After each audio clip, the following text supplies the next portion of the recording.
겨울이니까 이거 좀 쓰다가 날이 더워지면 에어팟 프로 2를 다시 한번 구매해서 사용하지 않을까. 네, 안녕하세요. 이티티십니다. 요즘 좀 거리를 돌아다니다 보면 개인의 이어폰이나 아니면 블루투스 이어폰, 무선 헤드폰 같이 본인만의 좀 무선 음향기기를 착용하고 계신 분들이 굉장히 많은 것 같아요. 그래서 오늘은 제가 최근에 구매했던 소니의 WH-1000 MX5에 대해서 좀 이야기를 해볼까 합니다. 사실 저는 지난 2022년 5월에 요 에어팟 프로 1세대를 당근마켓을 통해 좀 구매를 했습니다. 구매를 해서 정말 잘 쓰고 있다가 이제 보시는 MX5 자체를 2022년 12월에 이제 쿠팡을 통해서 좀 구매를 했는데, 가장 먼저 제 생활 패턴부터 좀 설명을 드리자면, 집에서는 뭐 헤드폰이나 에어팟이나 거의 쓰질 않아요. 그래서 그냥 평일에 장소를 이동하면서 착용을 하는 경우가 많은데, 그때마다 한 3시간에서 4시간 정도 하루에 이동 시간을 좀 많이 소비를 합니다. 이런 생활 패턴을 기억하신 상태로 좀 더 영상을 보시면 도움이 많이 될 것 같습니다.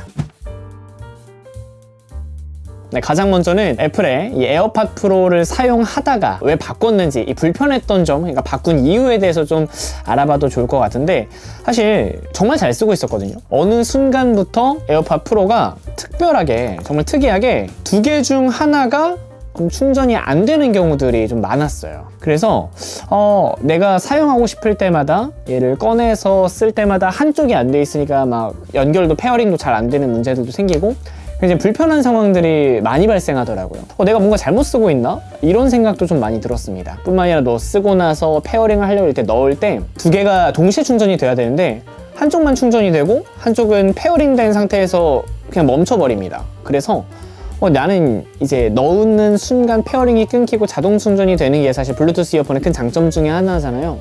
근데 그게 안 되다 보니까 생각보다 어마어마하게 불편하더라고요. 여기저기 영상들을 찾아보니까 그냥 그거 해제하고 연결 해제하고 재연결하면 된다라고는 하지만, 그런 상황들이 많이 발생을 하다 보니까 불편함이 좀 이만저만이 아니었습니다. 그리고 두 번째로는 에어팟 프로를 사용해보신 분들은 아실 거예요. 물론 이번에 에어팟 프로 2세대에서 좀 개선이 많이 됐다라고는 하지만, 핸드폰을 꺼내지 않고서 볼륨 조절하는 게 이게 좀 많이 불편하더라고요. 핸드폰을 무조건 이렇게 추운데 결국 핸드폰을 꺼내서 볼륨을 하거나 주머니 속에 뒤지면서 볼륨 조절을 해야 되는 불편함이 조금 있었어가지고 볼륨 조절이 좀 개선이 되면 어떨까 하는 와중에 에어팟 프로 2세대에선 그게 좀 개선이 됐었죠. 사용을 하다 보니까 특히나 겨울철에는 공감하시는 분들 많이 계실 거예요. 이거 귀가 너무 시려워요. 아시죠? 끼고 나서 저는 이렇게 착용하고 나면 항상 그 위에 이 귀돌이라고 하나요? 그거를 항상 끼고는 하는데, 그러다 보니까 좀 귀에 가해지는 압력도 있고, 그래서 겨울에는 전 귀 시려운 거 정말 싫은데 그건 뭐 내가 어떻게 할 수가 없더라고요. 그리고 마지막으로 에어팟 프로를 했을 때 그냥 모든 어플에서 EQ 조절이 좀 가능했으면 좋았는데, EQ 조절이나 힘든 부분들도 몇 가지 있었습니다. 자, 그럼 지금부터는 소니 MX5를 구매하고 나서 썸네일에서 말씀드렸던 것처럼 왜 제가 조금 불편함을 느끼고 이거 잘 구매한 게 맞나 하는 걱정을 다시 한번 하는지 좀 이야기를 나눠봐야 될 것 같습니다. 일단은 가장 먼저 보시면 아시겠지만 유선 충전이에요. C타입으로 충전을 하다 보니까, 왜 에어팟 프로는 그냥 간단하게 무선 충전기 얹어만 놓고 활용하시는 분들이 많았잖아요. 근데 생각보다 이 유선 충전이라는 점이 저는 굉장히 불편하더라고요. 물론 무선 헤드폰의 대부분이 배터리가 굉장히 좋다, 배터리가 오래 간다라고는 하지만, 저 같은 경우에는 사실 항상 매일매일 충전을 하는 그 과충전의 안 좋은 습관을 가지고 있기 때문에 요 충전 단자가 생각보다 굉장히 불편하더라고요. 그리고 두 번째 제가 조금 후회하는 점은, 요거는 이제 다른 영상들에도 많이 있는데, 핏 자체가 보시면 아시겠지만 요다핏이라고 하죠. 이 부분이 좀 아쉽더라고요. 요다핏이면서도 개인적으로 이렇게 머리가 눌리는, 항상 여기 윗머리에 이제 좀 볼륨을 주고 나가면, 나갔다 오면 여기가 이제 다 눌려있으니까 좀 불편해가지고, 저는 약간 좀 어떻게 쓰냐면 이거 핏을 약간 이렇게 뒤에다 넘겨요.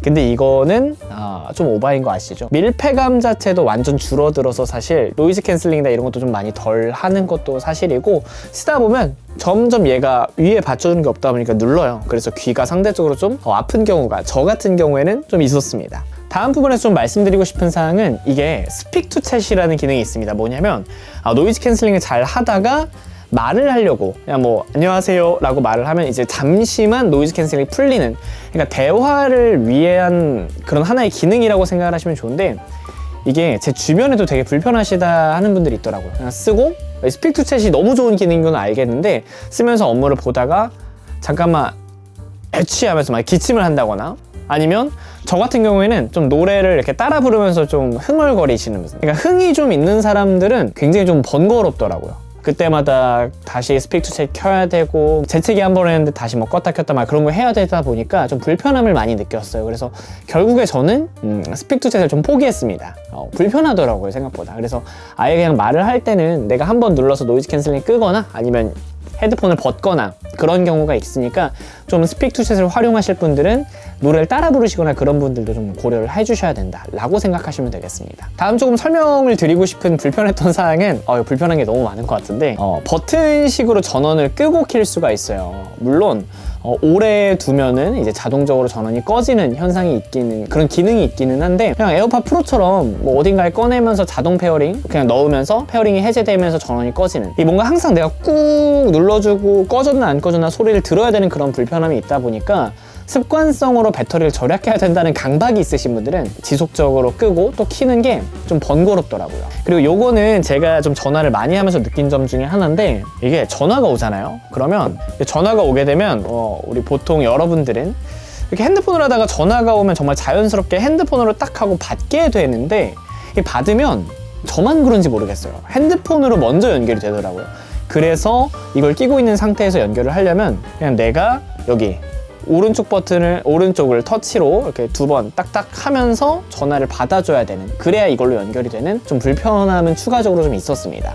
그리고 생각보다 이 적응형 노이즈에 대해서 좋아하시는 분들이 굉장히 많은데, 뭐 상황에 맞게 적당한 소음은 들어와 주고 뭐 이런 거, 그러니까 안전상의 이유 때문에 하는 부분들도 좀 많이 있는 것 같아요. 근데 저는 그냥 매 순간 노이즈 캔슬링이 좀 됐으면 하는 사람이기 때문에 적응형 노이즈 굳이 의미가 있나? 이런 생각을 좀 했습니다. 하나의 기기, 지금 보이시는 이 MX5를 가지고 뭐 노트북이나 아니면 핸드폰이나 뭐 패드나 데스크탑이나 좀 이렇게 다양하게 활용하시는 분들은 이 MX5는 조금 불편하실 수 있어요. 어플을 통해서 연결해야 되는 구조인데 이게 블루투스로 해서 최대 2개까지밖에 연결이 안 되더라고요. 최대 2개까지밖에 연결이 안 되다 보니까 좀 다양하게 활용하시는 분들은 이 추가 기기를 연결하는 게 조금 어렵다 아셔야 될 것 같습니다. 이어서 좀 설명드리고 싶은 사항이 이 적응형 노이즈처럼 좀 비슷한 내용 중에 하나인데, 이 귀 사진을 이렇게 찍어요. 찍고 나서 귀를 한번 분석한 다음에 리얼리티 오디오 같이 좀 몰입감 넘치는 현장감을 좀 준다고 하지만 아직 스포티파이 등 일부 어플만 좀 지원해 주더라고요. 그래서 나는 스포티파이 안 쓰는데?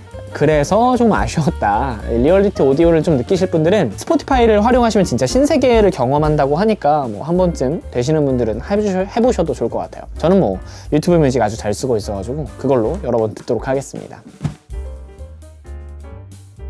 네, 사실 MX5 좀 오늘 이야기를 하면서 조금 아쉬운 점 이런 거에 대해서 좀 많이 다루긴 했는데, 저는 그 외에도 굉장히 좋은 점들이 많이 있었다고 좀 말씀을 드리고 싶어요. 예를 들려면 소니의 MX5 같은 경우에 아예 뭐 간단하게 모니터링이나 뭐 데스크톱 쓰시는 분들은 아예 여기 굉장히 마음에 들어요. 3.5 잭 이용해서 사용하면서 유선으로 연결할 수도 있기 때문에 뭐 레이턴시 걱정도 아예 없고 그런 부분에 있어서 좀 나름 편하다 말씀을 드리고 싶고, 지난 시즌에 비해서 요거는 뭐 이야기들이 굉장히 많은데 이 길이 조절하는 게 이렇게 굉장히 조용하죠.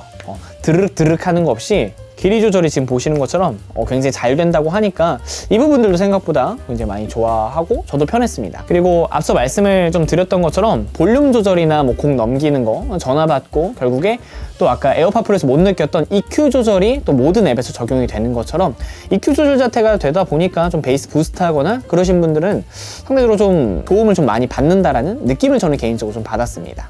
그리고 초반에는 생각보다 노이즈 캔슬링이 좀 잘 안 되는 것 같다라는 의견이 조금 있었는데, 오히려 이거 쓰다가 아까 보여드렸던 그 에어팟 프로 2로 딱 넘어가 보니까 역체감이 좀 심하더라고요. 그래서 확실히 좀 그 부분에서 만족을 하실 수 있다라고 말씀을 드리고 싶고, 제 한 줄 평으로 좀 말씀을 드리자면 겨울이니까 이거 좀 쓰다가 날이 더워지면 에어팟 프로 2를 다시 한번 구매해서 사용하지 않을까. 요거는 제가 추후 사용기 다시 한번 다룰 테니까요. 좀 궁금하신 분들은 우리 구독과 좋아요 통해서 이후 채널에서 나오는 다양한 영상들도 함께 시청해 주시면 감사하겠습니다. 네, 여러분들 오늘 소니의 이거 WH-1000 MX5에 대해서 좀 이야기를 해봤는데 여러분들의 생각은 어떠신지 댓글로 남겨주시길 바랍니다. 이티티씨였습니다. 감사합니다.